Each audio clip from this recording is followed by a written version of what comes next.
My name is Daniel Carter, and 20 years ago, I walked away from everything that mattered to me. My wife Anna, our 2 children, and the small life we had built together in a town that seemed determined to keep us poor. When I left, it wasn't because I wanted freedom, or because I didn't love them. It was because I had nothing to give. Our rent was late every month.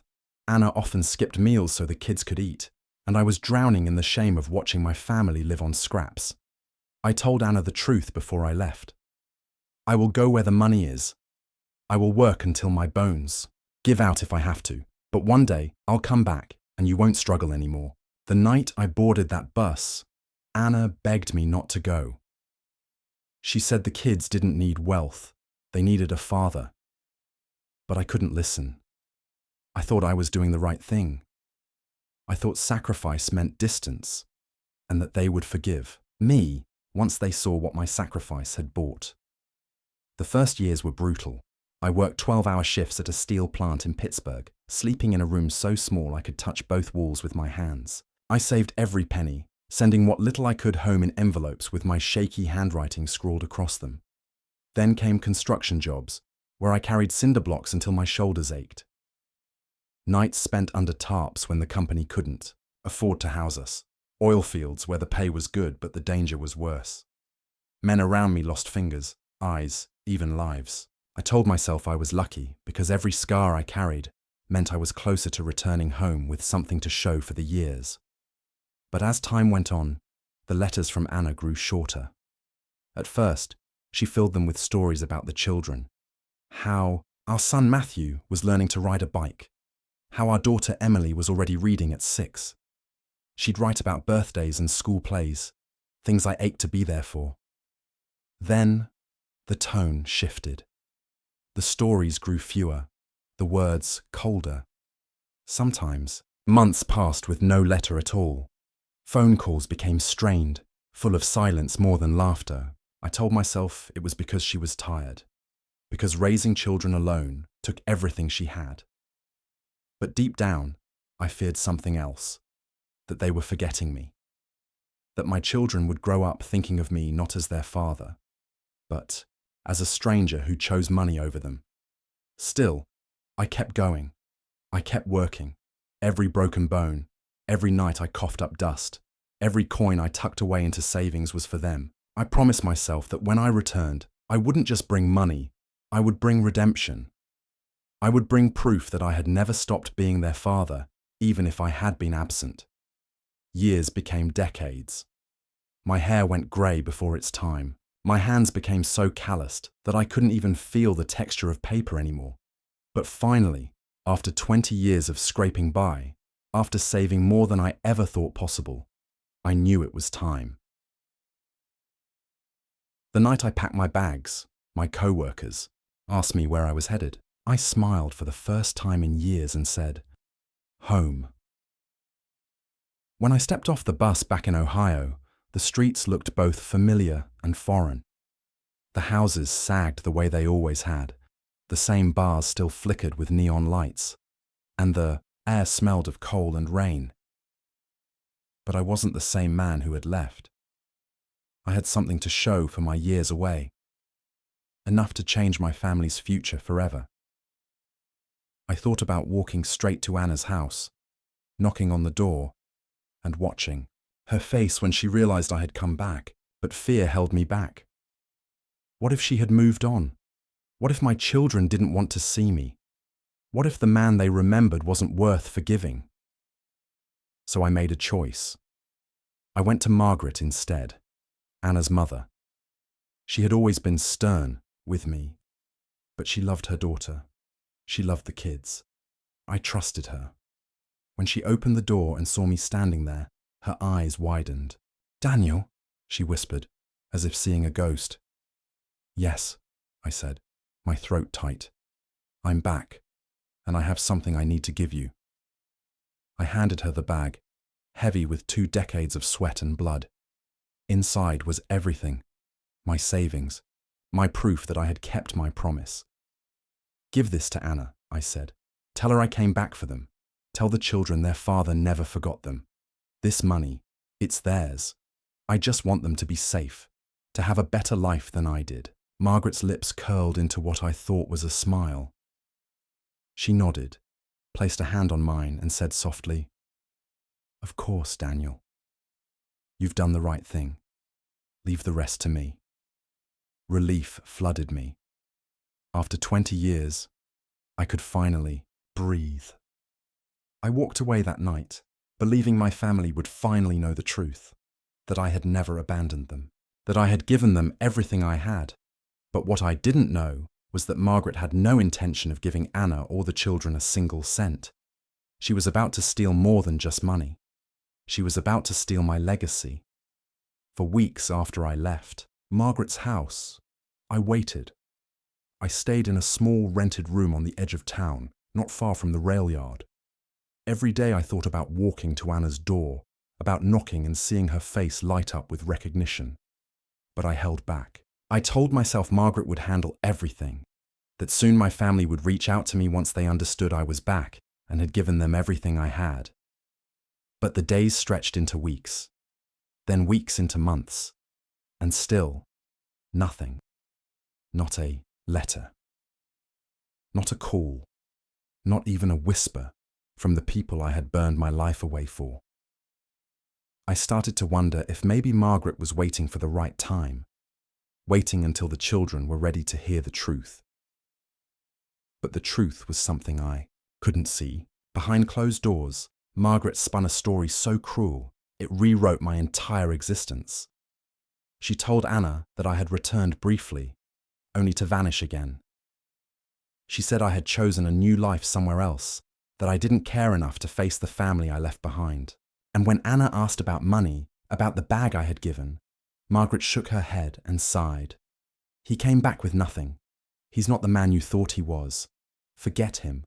Those lies took root, and like poison, they spread. Anna, who had once waited by the mailbox for my letters, stopped mentioning me altogether.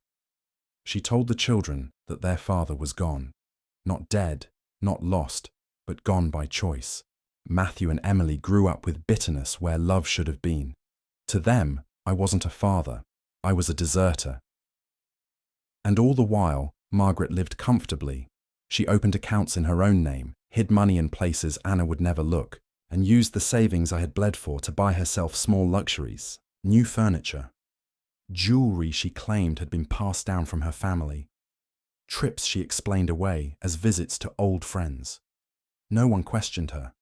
Why would they? She was the grandmother, the matriarch who had stepped in when her daughter was left alone. I, meanwhile, walked the streets of my hometown like a ghost. I saw my children from a distance once, crossing the street after school. Emily was tall now, her hair tied back the way Anna used to wear hers. Matthew carried himself, with a hardness in his face that no child should ever wear. I wanted to run to them, to shout their names, to hold them and tell them the truth. But I didn't, because I saw the way they looked at the world, guarded, resentful, and I feared that if I stepped forward, if I told them who I was, they would spit in my face and turn away. So I stayed silent, believing that one day Margaret would give them what I had left, that she would tell them I had never forgotten, never abandoned, never stopped loving them. But Margaret had no intention of letting that truth come out. Instead, she buried me in lies so deep that even Anna stopped believing I had ever cared. My name became a shadow in their house, spoken only when anger demanded a target. And in that silence, Margaret grew stronger. She became the protector, the one who held everything together. My absence became her weapon, and every story she told made me smaller, weaker, easier to hate. Years passed this way. Anna worked herself to the bone, still living in hardship, still believing I had given nothing. Matthew left school early to take up odd jobs, blaming me for every struggle. Emily learned to trust no one, not even the friends who tried to reach her. And Margaret, she smiled through it all. She had stolen not just money, but my entire identity. To my family, I was no longer a man who sacrificed. I was a coward, a traitor, a ghost who chose greed over love. And I let it happen. I told myself it wasn't my place to break the silence, that Margaret would eventually hand over what I had left. But in reality, I was afraid.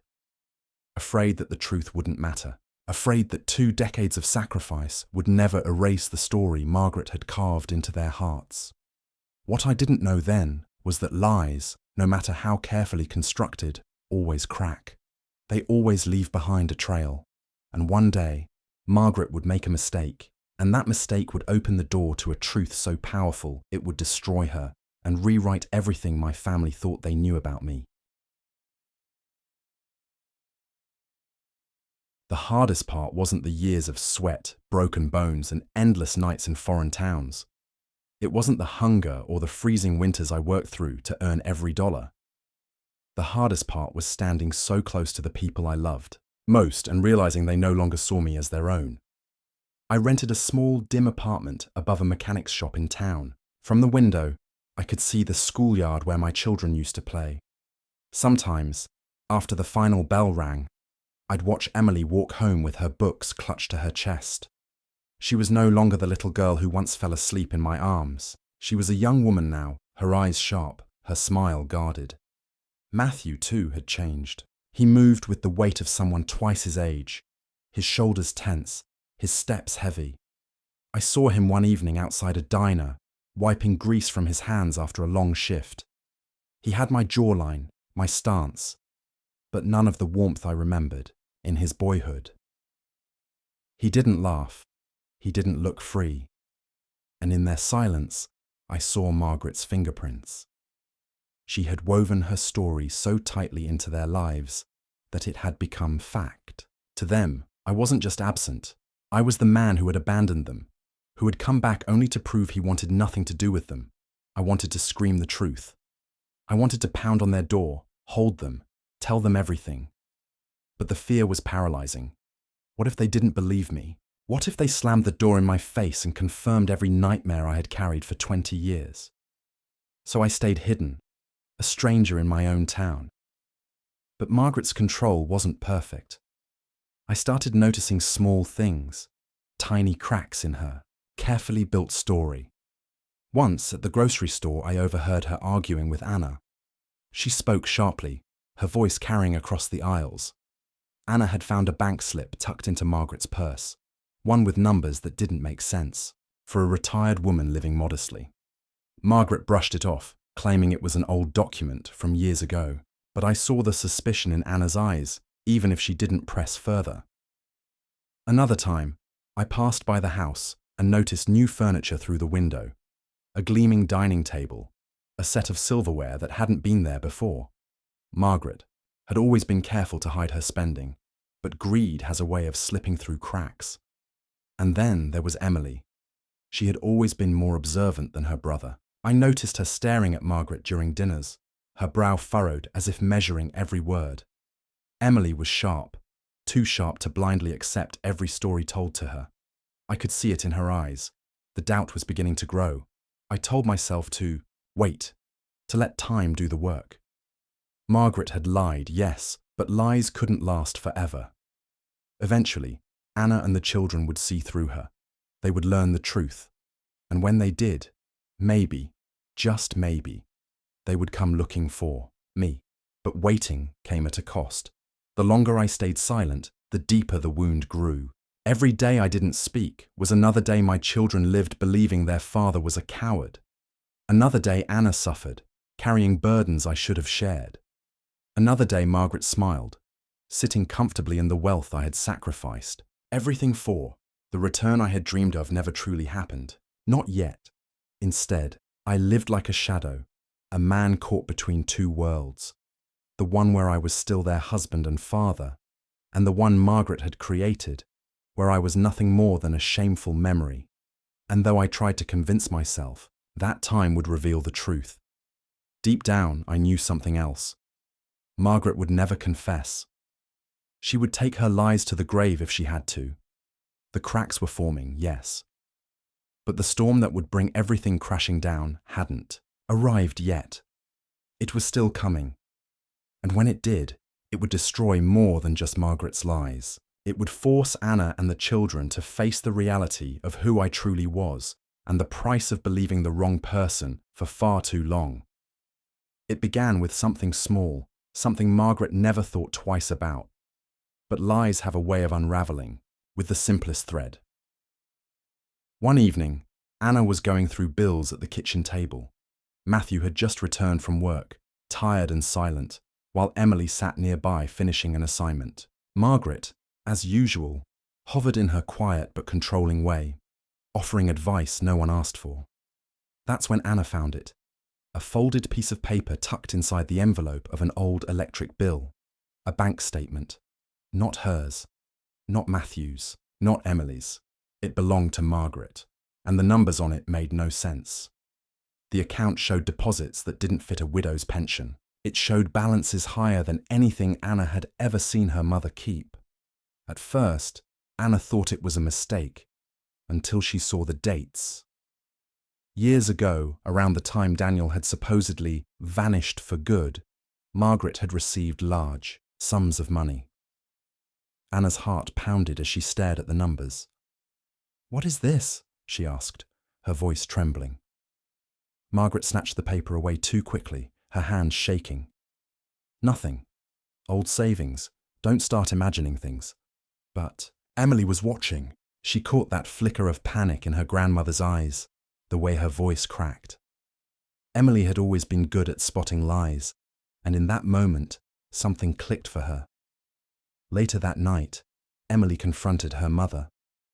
"Mum," she whispered, "what if Dad? What if he did come back? What if Grandma hasn't been telling us the truth?"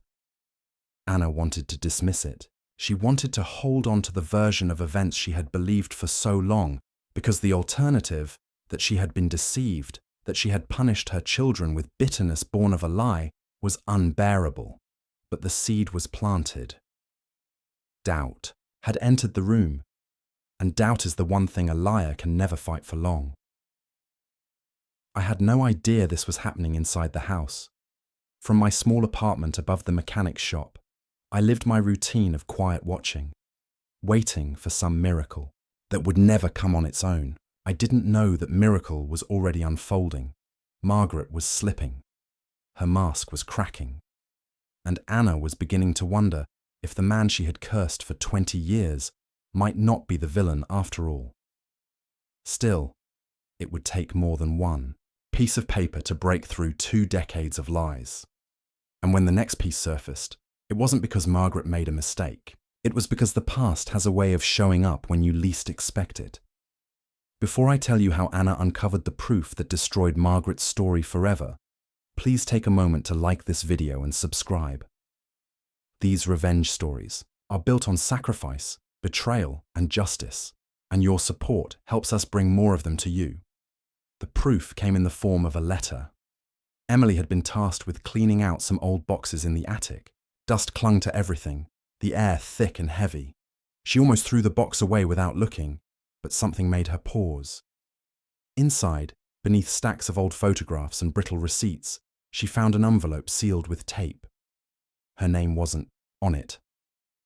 Neither was Matthew's. The handwriting, however, was unmistakable. Emily had only seen it once, years ago, on an old birthday card. But she remembered. It was Daniel's. Her hands trembled as she tore it open. Inside was a letter, short but powerful, words from a father to his children, written in the same shaky script that had once addressed letters from steel plants and oil fields. "Emily? Matthew, I never forgot you. Every day I've worked, every dollar I've saved, it's all been for you. I'll be home soon. I'll make everything right." There was more. Instructions telling Margaret what to do with the money, his plea for her to take care of the family until he could reveal himself. Emily froze. The letter was dated nearly 20 years ago, which meant her grandmother had hidden it all this time. When Anna read it later that night, tears fell onto the page, smearing the ink. She read the words again and again, as if hoping they would change. But they didn't. Daniel hadn't abandoned them. He had come back. He had trusted Margaret, and Margaret had betrayed them all. For the first time in years, Anna felt a new kind of anger, one not aimed at her husband, but at her own mother, and that anger was about to set everything in motion. The kitchen had always been the heart of the house. Meals, arguments, laughter, even long silences. It all happened there. But on the night Anna spread the letter across the table, the room felt colder than it ever had before. She didn't speak at first. She simply placed the yellowed envelope in the center, sliding it across the wood until it stopped in front of Margaret. "Read it," Anna said. Her voice wasn't trembling. It wasn't weak. For the first time in years, it was sharp, like a knife finally remembering it was meant to cut. Margaret didn't move. Her eyes flicked to the letter, then back to Anna. "Where did you find that?" she asked quietly. "In the attic," Emily replied, stepping forward. "You hid it. You've hidden everything." The air felt heavy. Matthew, sitting at the far end of the table, shifted uncomfortably. He looked at the letter, then at his mother, then back at his grandmother. His jaw tightened, but he didn't speak. Anna leaned forward. "All these years, you told me Daniel abandoned us. You told me he was worthless, a coward. But he came back. He wrote this. He trusted you. And you," her voice cracked with rage, "you burned his memory out of this family." Margaret's face hardened, the faintest twitch betraying her composure. "You don't understand. He left you once. He would have left you again. He was never good enough for this family." "That wasn't your choice to make," Anna shouted, slamming her hand on the table. The sound echoed through the small kitchen. Emily flinched, but didn't back away.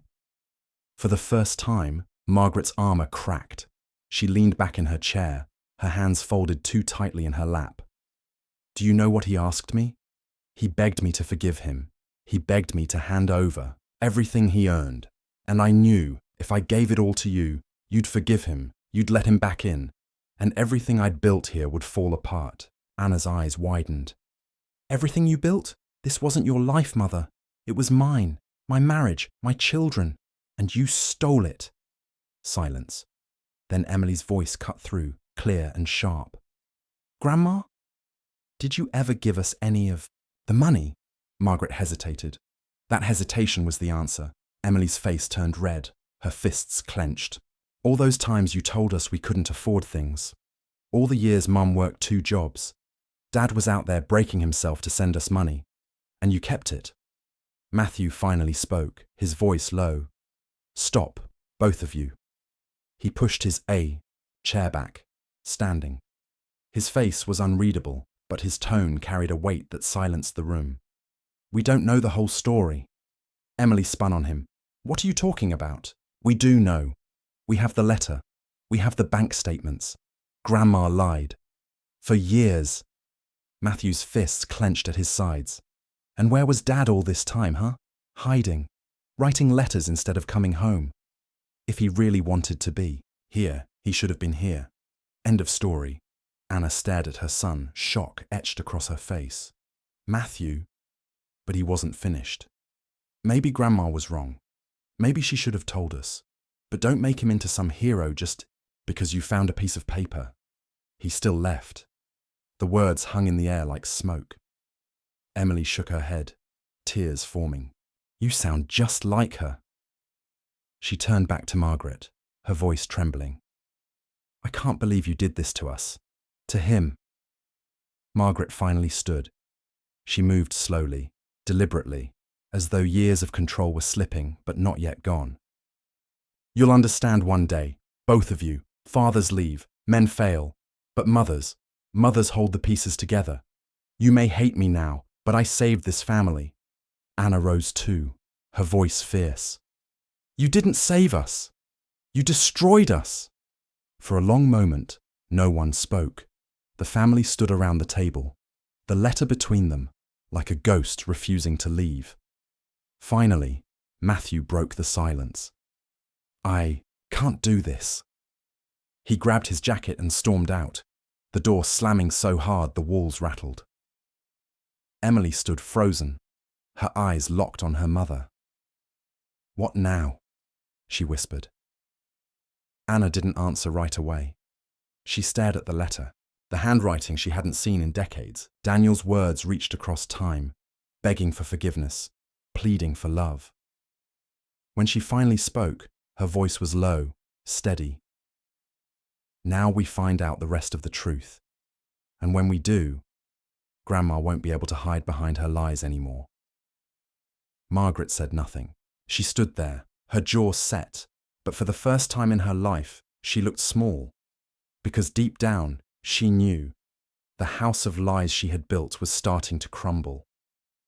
3 days passed before Daniel finally returned to the house. The first time he had left quietly after giving the money to Margaret, not wanting to disrupt their lives. This time, there was no avoiding disruption. The truth was already spreading like wildfire through his family. When the knock came at the door, Anna froze. She had played this moment in her head countless times. What she'd say, whether she'd scream, cry, or simply turn him away. Instead, when she opened the door and saw Daniel standing there, older, thinner, with tired eyes, but the same familiar jawline, she could only whisper his name. Anna. His voice broke on her name. He tried to smile, but it faltered. For a long moment, they just stared at each other. Then Emily appeared behind her mother, gasping softly. She hadn't seen him in years, not since she was a child, but she knew instantly who he was. "Dad," she said. Her voice was small, like she was afraid saying it would break the spell. Daniel's eyes filled with tears. "Emily." They embraced, and for the first time in years, he held his daughter in his arms. But before the moment could settle, another voice cut through. "What are you doing here?" Matthew stood in the hallway, arms crossed, face hard. Daniel pulled back, looking at his son. "Matthew, I came to explain, to set things right." Matthew shook his head. "There's nothing to explain. You left. You stayed gone. We grew up without you. I never stopped caring," Daniel said quickly. "I worked every day for you, for both of you. I sent money. I trusted." His voice faltered as his eyes darted toward Margaret, who sat in the living room, pretending not to listen. "I trusted it would reach you." Matthew's laugh was bitter. "And that's supposed to make up for everything? Letters, money. We needed a father, not excuses." Emily turned on her brother, her voice fierce. "Matt, stop. You don't understand. Grandma lied. She took everything. Dad didn't abandon us." "I don't care," Matthew snapped. "He wasn't here. That's all that matters." The room fell silent, tension crackling like static. Anna finally spoke, her voice shaking. "Matthew, he tried. He really did." She turned to Daniel. "Why didn't you fight harder? Why didn't you come back no matter what?" Daniel lowered his head. I thought sending money was enough. I thought showing you I could provide would make up for my absence. I didn't want to face you empty-handed. And by the time I had enough to come home, I was afraid. It was too late." Emily touched his arm gently. "It's not too late." But Matthew's glare said otherwise. He stormed upstairs, leaving the rest of them in silence. Margaret finally spoke, her voice dripping with disdain.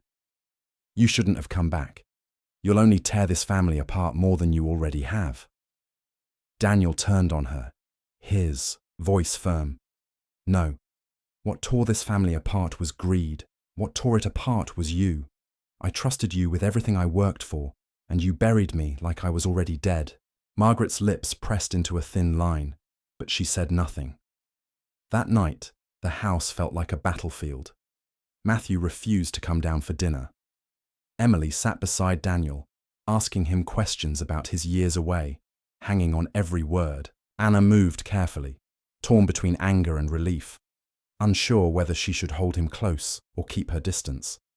But beneath it all, one truth simmered. Margaret's grip on the family was breaking.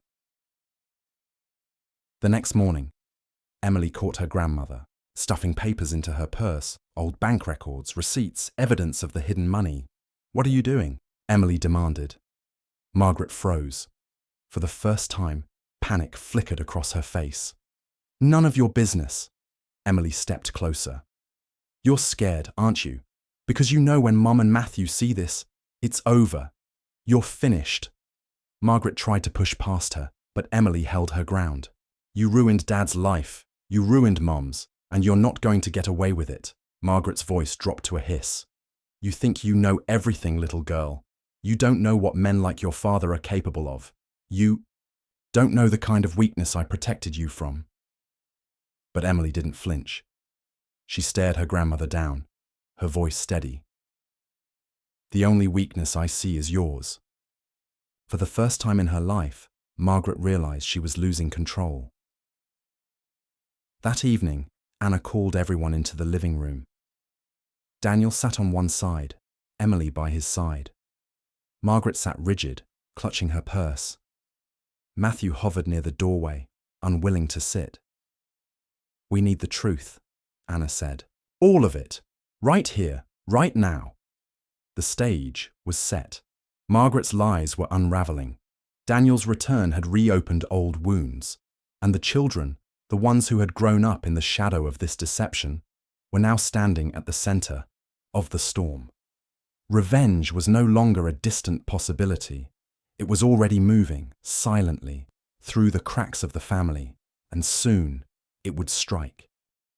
The living room that night was heavy with silence. Everyone sat apart, as if the walls themselves wanted distance between them. On the coffee table lay the letter, the bank statements, and the torn envelope, proof of a betrayal too deep to ignore. Anna's hands trembled as she spoke. We've spent years living in shadows. Tonight, it ends.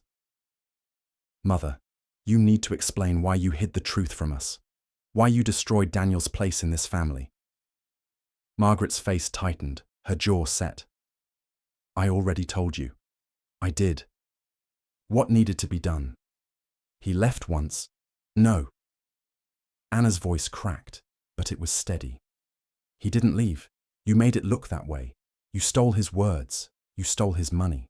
You poisoned me against him, against my own children.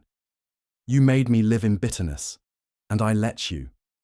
Emily's voice rose, firm and fearless. You wanted control. That's all it was. You didn't protect us. You used us. Margaret's eyes flashed with anger. You ungrateful child! But Emily cut her off. No, you don't get to talk to me like that anymore. You don't get to control me. Not now, not ever again. Daniel leaned forward, his voice heavy. For 20 years, I broke my back believing my family was cared for, believing my sacrifices meant something. And all along, you treated me like I was dead. For the first time, Margaret faltered. Her lips trembled, and though her pride tried to hold, the cracks were showing. You don't know what it was like, she whispered, watching you walk out that door, watching her cry. I couldn't trust you. I wouldn't let you come back and hurt her again. Anna shook her head, tears sliding down her face. You didn't save me. You broke me. You turned me against the one man who truly loved me. And you made me turn that pain on my children. That's not protection. That's cruelty. Matthew finally spoke. He had been leaning against the wall, arms crossed, silent as the storm raged. But now his voice carried across the room. Grandma. He looked at her, his face hard. I defended you. Even when everyone else was against you, I defended you. But now, I can't. You lied to us. To me. To all of us. You didn't protect anything. You just destroyed it. Margaret's eyes widened. For the first time, she realized she had lost the one person she thought would never turn on her. Anna stood, her voice resolute. You have two choices. You can admit what you did and leave this house. Or I will take everything, the letters, the bank records, the evidence, and make sure the world knows the truth about who you really are. Margaret's face drained of color. You wouldn't dare. Anna's eyes narrowed. Try me. The silence that followed was suffocating.